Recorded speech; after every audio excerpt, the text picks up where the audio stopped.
Students, हम आप लोग को इन्वेस्टमेंट तक का वीडियो नेक्स्ट वीडियो में जो था मेरा या थर्ड या फोर्थ वीडियो होगा उसमें हम आपको इन्वेस्टमेंट के बारे में सारा काम बता दिए कि इन्वेस्टमेंट क्या होता है, किस टाइप का होता है। आज उसके बाद जो नोट्स आपने लिखा है वो है डेप्रिसिएशन, कि डेप्रिसिएशन क्या है और डेप्रिसिएशन का कंसेप्ट क्या है। क्लास 11 में आपने डेप्रिसिएशन का चैप्टर पढ़ा था, मेथड भी पढ़ा था। डेप्रिसिएशन लगता किस पर है? हमेशा फिक्स एसेट्स पर लगता है। क्यों लगता है उसका कारण भी पढ़ा था, काउजेस भी पढ़ा था कि डेप्रिसिएशन मैंने आपको 11 में बताया था कि depreciation means decreasing in the value of fix assets due to wear and tear and obsolescence of changes. मतलब टेक्नोलॉजी में जब चेंज होता है वहां पर डेप्रिसिएशन का मतलब क्या था कि जब से हम put to use, accounting point of view से डेप्रिसिएशन का मतलब क्या होता है कि जब हम उसको यूज करना शुरू करेंगे तब से डेप्रिसिएशन लगेगा अकाउंटिंग पॉइंट ऑफ व्यू से। लेकिन इकोनॉमिक पॉइंट ऑफ व्यू से ऐसा नहीं है। जब मशीन आ गया, जब एसेट्स आ गया, आपने परचेज कर दिया, उसी दिन से उस पर डेप्रिसिएशन लगना स्टार्ट हो गया। सीधे बात है। तो डेप्रिसिएशन जरूरी थोड़ी फिक्स एसेट्स पर लगे। सर करंट पर भी लग सकता है। आपका स्टॉक पड़ा है, आपने कुछ स्टॉक परचेज किया, आज उसका दाम 10 था, तो क्या उसका दाम 8 नहीं हो सकता? क्या हो सकता है? तो वही कंसेप्ट पर आते हैं कि डेप्रिसिएशन का मतलब हो गया while fix asset are to use they go down in the value owing. किसके द्वारा उसका वैल्यू क्या हो रहा है? दिन प्रतिदिन घट रहा है। कारण क्या है?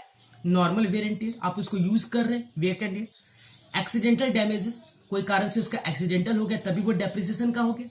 फिर हो गया एक्सेप्टेड एब्सोलेंस। एब्सोलेंस का मतलब मैंने आपको क्लास 11 में बताया था, it is change in technology. Technology में जब चेंज हुआ, क्योंकि आज का जो टेक्नोलॉजी है वो कितना अपग्रेड है।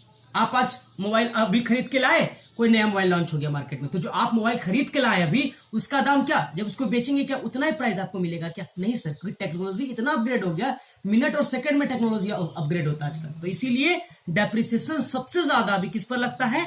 चेंज इन टेक्नोलॉजी पर। फिर आता है कि डेप्रिसिएशन को और किस नाम से पुकारते हैं। जैसे हम बोले कि हम कुछ कंज्यूम कर रहे हैं, तो वो क्या था? कंजम्पशन एक्सपेंडिचर था। तो यहां पर डेप्रिसिएशन को हम पुकारते हैं किसके नाम से? Consumption of fix capital formation. तो हम किसको कंज्यूम कर रहे हैं? फिक्स कैपिटल को। हम एसिड का यूज कर रहे हैं, यूज ना भी कर रहे हैं तो तभी इस पर डेप्रिसिएशन लग रहा है। तो डेप्रिसिएशन का दूसरा नाम क्या है? Depreciation is also called consumption of fix capital formation because the depreciation fix assets to be replaced and return. इसको रिप्लेसमेंट, हाँ ध्यान रखिएगा, डेप्रिसिएशन उसी पे लगता है जब उसका रिप्लेसमेंट होता है, एग्जिस्टिंग पर नहीं लगता। ये चीज को ध्यान रखिएगा। इसीलिए दो कंसेप्ट पढ़ना हमको डेप्रिसिएशन का, या आपको नेक्स्ट पढ़ना है। एक तो है मेरा ग्रॉस इन्वेस्टमेंट और एक है मेरा नेट इन्वेस्टमेंट। ग्रॉस इन्वेस्टमेंट का मतलब जो रिप्लेसमेंट पर लगता है, रिप्लेसमेंट का मतलब जिसको हम रिप्लेस करते हैं। लेकिन नेट इन्वेस्टमेंट का मतलब हो गया जो रिप्लेसमेंट पे ना लगे, वो चीज को क्या कहते हैं? हम नेट इन्वेस्टमेंट कहते हैं। तो इसीलिए it refers to the total production of capital good during the year. This include the capital goods of replacement of existing capital, war out, capital goods used to net addition to existing capital stock. मतलब जो replacement हो सके उस पर जो depreciation लगता है उसको कैसा कहते हैं? Gross investment. लेकिन जो रिप्लेसमेंट नहीं होता है उसको क्या कहते हैं हम? Net investment. तो वही बोला, net investment enhance the production capacity, generate employment opportunity, promote efficiency of labour. मतलब जो चीज को बढ़ाता है उस पर डेप्रिसिएशन लगता है। अब बताइए, आपका एम्प्लॉयमेंट है, आपका जीडीपी है, इस पर डेप्रिसिएशन लगेगा क्या? नहीं। तो डेप्रिसिएशन किस पे लगता है? जिसका रिप्लेसमेंट होता है। क्या आप जीडीपी का रिप्लेसमेंट कर सकते हैं क्या? अभी जीडीपी घट रहा है तो वो क्या डेप्रिसिएशन है क्या मेरे लिए? नहीं सर, वो डेप्रिसिएशन नहीं है। ये चीज को आप ध्यान रखिएगा, ठीक है। तो अब उसी पे अब डिफरेंस है ना। नेक्स्ट टॉपिक है आपका क्या? Difference between gross investment and net investment.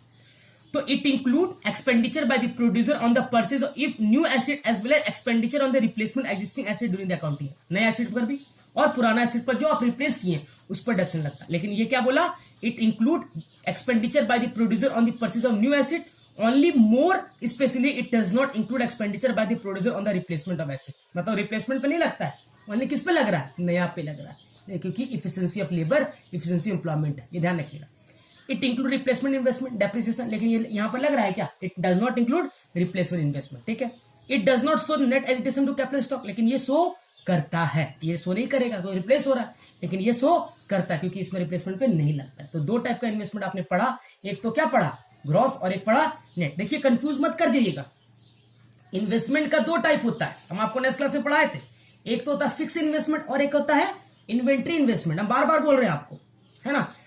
तो सर आप ध्यान से देखिएगा कि अगर इन्वेस्टमेंट का टाइप पूछेगा तो फिक्स और इन्वेंट्री होता है, लेकिन आपसे डेप्रिसिएशन का टाइप नहीं पूछेगा। डेप्रिसिएशन का कोई टाइप नहीं होता है, डेप्रिसिएशन का कंसेप्ट पूछेगा।